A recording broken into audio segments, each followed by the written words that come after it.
Okay, so now let's explore about Shah Alam II. Okay, so out of all the Mughal rulers, this guy was genuinely the most insulted, the most humiliated one. His daughters were stripped, they were raped, he himself was blinded, tortured. So, out of all Mughal emperors, this guy was the most humiliated one. Let's explore. Okay, so as you already know, that the Marathas under Nana Sahib and especially under his commander Sadashiva Bhau expanded. Okay, their kingdom expanded. So as you can see, all of them is in yellow. Okay, so all of them is in yellow. Now there is something you should know that earlier Mughal the ruler the earlier Mughal ruler was Shah Jahan II. Shah Jahan II was deposed by Sadashiva Bhau. Okay, Sadashiva Bhau deposed this ruler, that is Shah Jahan II. Now there is something else you should know. Ahmad Shah Abdali, okay, he had invaded India in 1756. Okay, so basically when he invaded India in 1756, he made sure that Indian Mughal emperor, okay, the Mughal emperor is basically his servant now. So that is why he made his son to marry his Mughal emperor's daughter. For example, we have the Mughal emperor, okay, and he was made to marry his daughter to Ahmad Shah Abdali's son. Okay, so basically the Mughals became the in-laws of the Afghans. Now Ahmad Shah Abdali also did one more thing. He made a guy called as Najibullah as the Mir Baksh. Mir Baksh is basically the military commander. He became the military commander. Nawab Najibullah basically became the Mir Baksh of the Mughal kingdom, the Mughal empire. Okay, so basically Najibullah basically became, he was an Afghan, he basically became the Mir Baksh of the Mughal kingdom. Now Sadashiva Rao invaded Delhi. Okay, Sadashiva Rao is basically the Maratha kingdom, Maratha commander. He invaded Delhi and he removed Najibullah. Najibullah rushed back to Afghanistan and invited Ahmad Shah Abdali to please come back and help him out. Ahmad Shah Abdali came back and he fought with the Marathas. Okay, Ahmad Shah Abdali fought with the Marathas in the fateful battle called as Battle of Panipat, the third battle of Panipat, 1761. Okay, 1761. Okay, so let's explore in detail. So, Marathas led by Sadashiva Rao Bhau annexed most of the Mughal territories in northern India. Okay, and the Mughal ruler Shah Jahan II was deposed of by Peshwa Nana Sahib. Okay, so we have learned that, and then we also learned that when Shah Jahan II was deposed, his son, not his son, Alamgir's son, that is Ali Gaur. Okay, so Ali Gaur, Ali Gohar actually, Ali Gohar was made the new Mughal ruler. Ali Gohar took the title of Shah Alam. Shah Alam II. Okay, so basically what happened is there was a guy called as Najibullah. He was the Mir Bakshi of the Mughal kingdom. When Sadashiva Rao and the Marathas invaded Delhi, Najibullah was thrown away. Najibullah ran back to Afghanistan, invited Ahmad Shah Abdali to come back to India. Ahmad Shah Abdali came back to India. He defeated Marathas in the Battle of Panipat, in the third Battle of Panipat, 1761. Remember that, it's quite important. 1761, Battle of Panipat. So Ahmad Shah Abdali defeated the Marathas, okay, in 1761.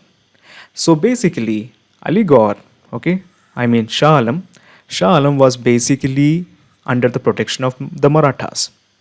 Now Marathas after 1761 were defeated.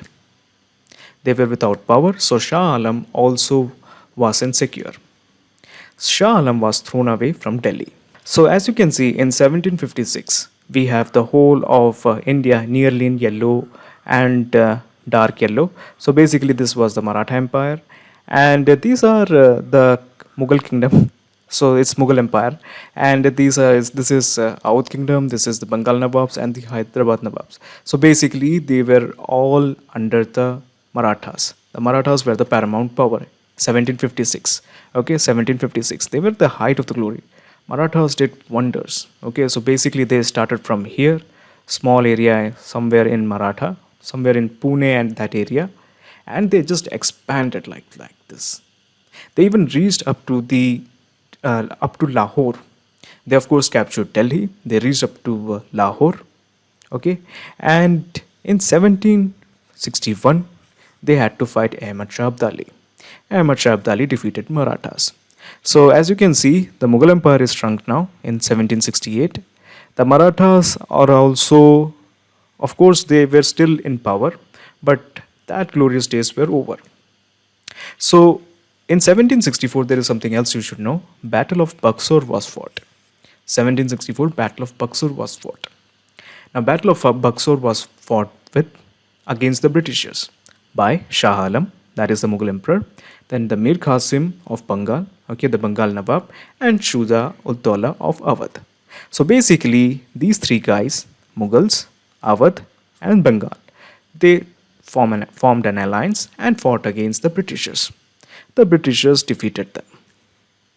And after they were defeated, Shah Alam had to sign a treaty. The treaty is the Treaty of Allahabad. Okay, the treaty is Treaty of Allahabad. Okay, so basically the Treaty of Allahabad was the Britishers were allowed to collect the revenues from Bengal, Odisha, and Bihar. Okay, Bengal, Odisha, and Bihar. So when was the Treaty of Allahabad signed? It was signed in 1765. Remember this, 1765. Okay, very important. So basically, after his defeat, he was virtually the prisoner of the Britishers, and he was kept in the fort of Allahabad. Now, there was a series of events, and the Marathas defeated the British, and the Marathas took Shah Alam back to Delhi. Okay, Marathas took Shah Alam back to Delhi and reinstalled him on the throne. But for nearly 12 years, Shah Alam was away from Delhi. He was, of course, the Mughal ruler, but he couldn't enter Delhi. One, because of the Afghans, and the second reason was because of the Britishers. But with the help of Marathas, he was reinstalled as the Mughal emperor. Now in 1803, okay, let me just add, 1803, the Britishers again came back to Delhi. So the Marathas were weak after the defeat of Battle of Panipat, okay, 1761, and therefore they were not able to provide protection. So after a gap of 12 years, they reinstalled him back to the throne. Okay, so we have learned that already. Now there is something else. In 1803, during the initial stages of the second Anglo-Maratha War, Anglo basically means British. The British recaptured Delhi. The British captured Delhi, and basically Shah Alam came under the protection of the Britishers. So this is the life of Shah Alam. Okay, Shah Alam was under the protection of Afghans. Okay, he was under the protection of Marathas. He came again under the protection of British, came under the protection of Marathas, came under the protection of British. So this was his whole life. So let's do some MCQs on Shah Alam. Okay, so the first question is, what is the title taken by Ali Gauhar when he ascended to the throne? The title taken by Ali Gauhar was Shah Alam. Okay, so the answer is Shah Alam. Okay, Shah Alam.